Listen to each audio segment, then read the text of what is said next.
Hello అండి. ఈరోజు ఏంటంటే కాలీఫ్లవర్ పకోడీ సింపుల్గా వంశీ స్టైల్లో ఎలా చేస్తారో అలాగా సింపుల్గా చేసేసుకోవచ్చు. టేస్టీగా ఉంటుంది, క్రిస్పీగా కూడా ఉంటుంది.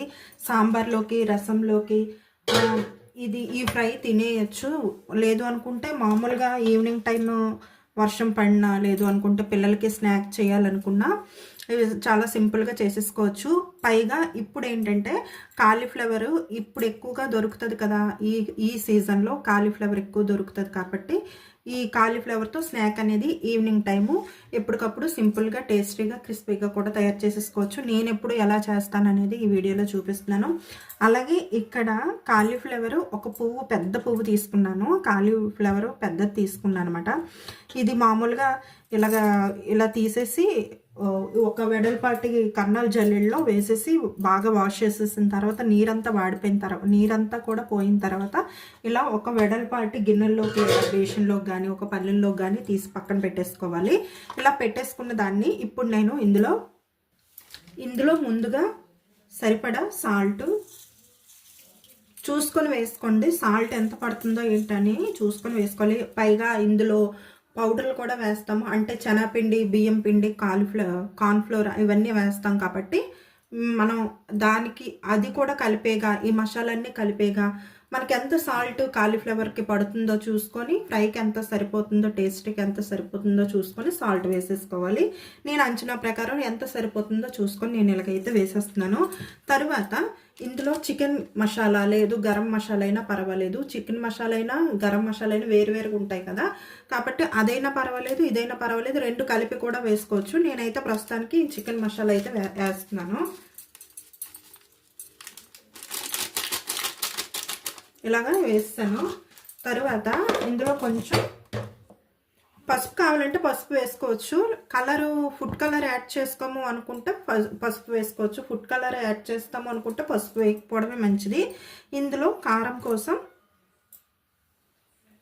కొంచెం కారం చూసుకొని వేసుకోండి. నేనైతే అంచనా ప్రకారం మాకు ఎంత పడుతుందో చూసుకొని నేను వేస్తున్నాను. మీకు ఎంత పడుతుందో, మీకు ఎంత కారం అయితే సరిపోతుందో చూసుకొని వేసుకుంటే సరిపోతుంది.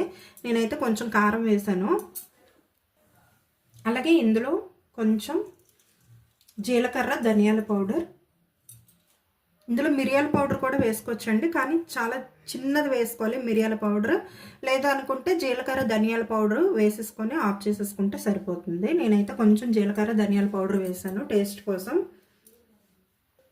అలాగే పకోడీ అన్నాను కదా, అలాగే లేదు అనుకుంటే మామూలు ఫ్రైకి అయినా సరే కొంచెం శనగపిండి యాడ్ చేసుకుంటే కనుక మనకి చాలా బాగుంటుందండి. అంటే మనం అరటికాయ బజ్జీలకు కానీ, మిరపకాయ బజ్జీలకు కానీ, మామూలుగా మెత్తని పకోడీ, గట్టి పకోడీలకు కూడా శనగపిండి అనేది యాడ్ చేస్తూ ఉంటాం కదా, అలాగే దీనికి కూడాను శనగపిండి కొంచెం క్వాంటిటీ చూసుకొని, ఎక్కువైతే ఎక్కువ, తక్కువైతే తక్కువ చూసుకొని వేసుకోవాలి. కొంచెం గట్టిగా క్రిస్పీగా కావాలి అనుకుంటే తక్కువ వేసుకోవచ్చు. లేదు పకోడీలాగా మెత్తగా రావాలి, ఇవి సాఫ్ట్గా రావాలి అని అనుకుంటే కనుక కొంచెం ఎక్కువ వేసుకున్నా పర్వాలేదు. నేను అటు ఇటు కాకుండా, అంటే క్రిస్పీగా కావాలి అలాగే పకోడీలా కావాలి కాబట్టి నేను ఇందులో చూసుకొని అంచనా ప్రకారంగా శనగపిండి అయితే వేస్తున్నాను.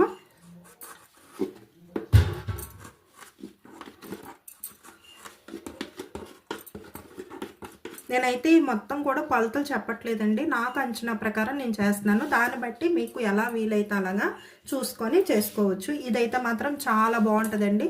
ఎప్పుడైనా సరే పిల్లలకి టేస్టీగా ఏదైనా తినాలి అనిపించేటప్పుడు, లేదు అనుకుంటే వర్షం పడినప్పుడు, వాతావరణం చల్లగా ఉన్నప్పుడు, ఈవినింగ్ టైం ఏదైనా స్నాక్స్ కావాలి అన్నప్పుడు ఇది సింపుల్గా ఇవి దొరికే సీజన్లో వీటితోనే సింపుల్గా స్నాక్ అనేది తయారు చేసి పిల్లలకు కానీ, పెద్దవాళ్ళకి కానీ ఎవరికైనా పెట్టేయచ్చు. అలాగే సాంబార్ రైస్తో అలాగే రసం రైస్తో కూడా ఇది నంచుకొని తింటే చాలా బాగుంటుందండి. లేదంటే ఉత్తనైనా తినేయచ్చు. చాలా చాలా టేస్టీగా ఉంటుంది. ఇది మాత్రం ఒక్కసారి ట్రై చేయండి. అంటే ఒక్కొక్కరు ఒక్కొక్క రకంగా చేస్తారు. నేను ఏ విధంగా చేస్తాను టేస్టీగా అనేది ఈ వీడియోలో చూపిస్తున్నాను. అలాగే మొత్తం అంతా కూడాను ఎక్కడ స్కిప్ చేయకుండా చూడండి, అలాగైతేనే మీకు బాగా అర్థమవుతుంది. అయితే ఇక్కడ నేను శనగపిండి వేసాను. నేను ముందుగా చెప్పినట్టు ఏంటంటే కొలతల ప్రకారం అయితే వేయట్లేదు. నాకు ఎంతవరకు సరిపోతుందో నేను మామూలుగా చూసి నేను వేస్తున్నాను. ఏవైనా సరే నేను చేసే వంటలు ప్రతి ఒక్కటి కూడా అంచనా ప్రకారమే చేస్తాను, కొలతల ప్రకారం అయితే చేయను. సో మీకు కొలతలు కావాలి అనుకుంటే కనుక నేను వేసిన దాన్ని బట్టి మీకు ఏవి ఎంత పడుతుందో చూసుకొని వేసుకోండి. నేను ఇక్కడైతే ముందుగా శనగపిండి అయితే వేసాను వీటితో పాటు. అలాగే ఇప్పుడు ఇందులో క్రిస్పీనెస్ కోసం బియ్యం పిండి వేస్తున్నాను. ఈ బియ్యం పిండి తడి బియ్యం పిండి కాదండి, మామూలు ఏంటంటే పొడి బియ్యం పిండి.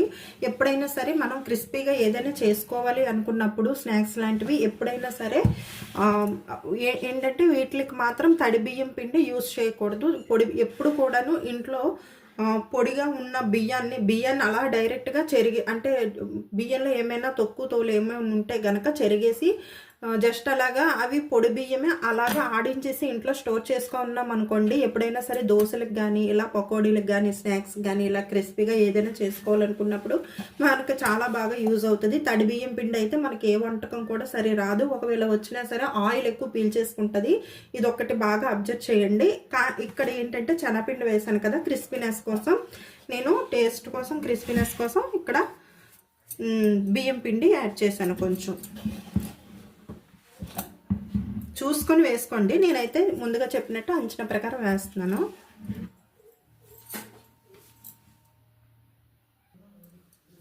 అలాగే ఇక్కడ కార్న్ఫ్లోర్ కొంచెం వేస్తానండి. కార్న్ఫ్లోర్ ఇది కావాలంటే వేసుకోవచ్చు, లేకపోతే లేదు. నేను మామూలుగా అయితే కొంచెం వేస్తున్నాను. ఈ కాలీఫ్లవర్ ఫ్రైకి ఏంటంటే పకోడీకి ఇది వేస్తే కొంచెం బాగుంటుంది, క్రిస్పీనెస్ ఉంటుంది, చాలా బాగుంటుంది కూడాను. అందుకని కొంచెం వేస్తున్నాను. లేకపోతే కనుక మామూలుగా శనగపిండి బియ్యం పిండితో సరిపెట్టేయచ్చు, పర్వాలేదు. అలాగే ఇందులో కరివేపాకు వేసుకోవాలి.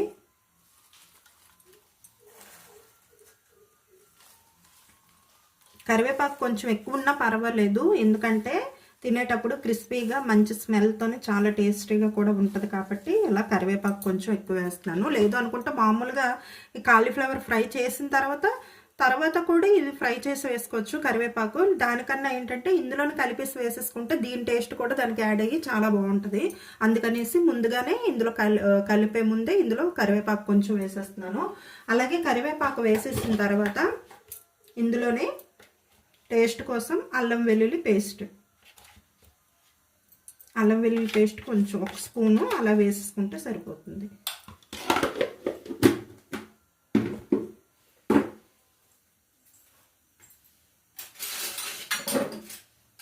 తరువాత నిమ్మకాయ, పెద్ద సైజు నిమ్మకాయ ఒకటి తీసుకున్నాను. అందులో హాఫ్ కట్ చేసి ఇందులో ఆ సగం కట్ చేసి ఇలాగా రసం వేసేస్తున్నాను. ఫుల్ ఏమి వేయక్కర్లేదు, సగం వేసుకుంటే కనుక సరిపోతుంది. లెమన్ జ్యూస్ చిన్నదిలాగా అంటే పులుపు టేస్ట్ కోసం వేసనమాట. ఇది ఇష్టం లేదు అనుకుంటే కనుక మీరు నిమ్మకాయ పిండుకోక్కర్లేదు. మామూలుగా అయితే మాత్రం ఇలా చిన్నది ఇలా వేసుకుంటే బాగుంటుంది. అలాగే లాస్ట్లో ఏంటంటే మీకు ముందుగా చెప్పాను కదా, కలర్ వేసుకోము అనుకుంటే పసుపు యాడ్ చేసుకోవాలి. కలర్ వేసుకుంటాము అనుకుంటే కనుక పసుపు వేసుకోకపోయినా పర్వాలేదు. కాబట్టి ఇప్పుడు మనం ఇందులో పసుపు వేసుకోలేదు. చిన్నది రెడ్నెస్ కోసం ఇది పకోడీ అంతా కూడాను ఫ్రై అంతా కూడా కొంచెం రెడ్గా కనిపించడం కోసం రెడ్ కలర్ ఇందులో చిన్నది యాడ్ చేస్తున్నాను.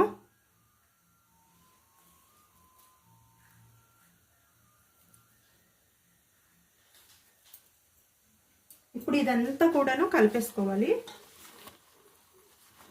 చూసుకొని కావాలనుకుంటే వాటర్ యాడ్ చేసుకోవచ్చు, లేదు అనుకుంటే ఇందులోనే కొంచెం చెమ్మలాగా ఉంటుంది కాబట్టి తడిలాగా ఉంటుంది కదా, జస్ట్ ఇలా కలిపేసుకుంటే సరిపోద్ది. లేదు చాలదు అనుకుంటే కనుక కొంచెం వాటర్ యాడ్ చేసుకొని మొత్తం కూడా కలుపుకోవాలి. క్రిస్పీనెస్ ఎక్కువగా కొంచెం గట్టిగా కావాలి అనుకుంటే గట్టిగా కలుపుకోవాలి. లేదు పకోడీ లాగా సాఫ్ట్గా కావాలనుకుంటే కనుక మనం మెత్తన పకోడీ ఎలా అయితే వేసుకుంటామో శనగపిండితో అలా కలుపుకోవాలి. మనకి ఏ మాదిరిగా కావాలంటే ఆ మాదిరిగా మనం కలుపుకోవచ్చు. ఇది నేనైతే కొంచెం గట్టిగా రావడం కోసం ఇలా కొంచెం గట్టిగానే కలుపుతాను. అంటే క్రిస్పీగా రావడం కోసం ఏంటంటే కొంచెం గట్టిగానే కలుపుతున్నాను. అంటే వాటర్ ఎక్కువ యాడ్ చేయను ఇందులో.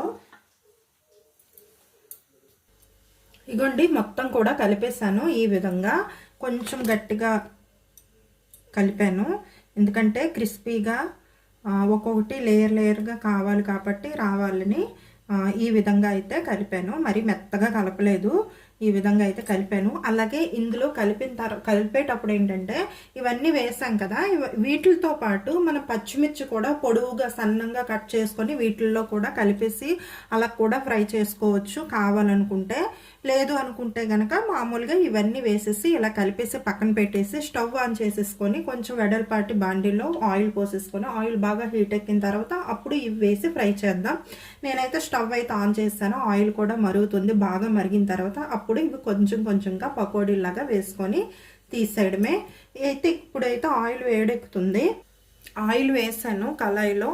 ఆయిల్ బాగా హీట్ ఎక్కిన తర్వాత అప్పుడు మనం ఏవైతే కాలీఫ్లవర్ కలుపుకున్నామో అవి కొంచెం కొంచెంగా లూజ్గా వేసుకొని ఫ్రై చేసుకోవచ్చు.